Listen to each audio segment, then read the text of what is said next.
বিসমিল্লাহির রহমানির রহিম শুরু করছি মহান আল্লাহ তাআলার নামে। সৈয়দগাঁও মেন্দুবাড়ির সামনে খাল খনন চলছে। তখন এই বিষয়ে চাচা কিছু বলবেন? খাল যে খনন করতেছে এখন আপনি আপনি কীরকম বুঝেন? খালটা খনন করার পরে কি আমাদের জন্য ভালো হবে নাকি কেমন হবে? ভালো হ্যাঁ, আচ্ছা আচ্ছা, পানি যাইব কালে দেয়া হ্যাঁ, পানি গেলে পানি তুললে জমি জমা করবো, আচ্ছা আচ্ছা। মারাইবো, তাহলে আপনি মাছ টাছ মারবো। তাহলে আপনি কি খুশি আছেন না? আলহামদুলিল্লাহ আমি তো 100% আচ্ছা, তাহলে কাজটা করাইতেছে কে?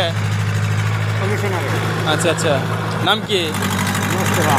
তাহলে কাজটা খুবই ভালো কাজ করতেছে না? উন্নয়নমূলক কাজ চলছে, খাল খননের কাজ চলছে।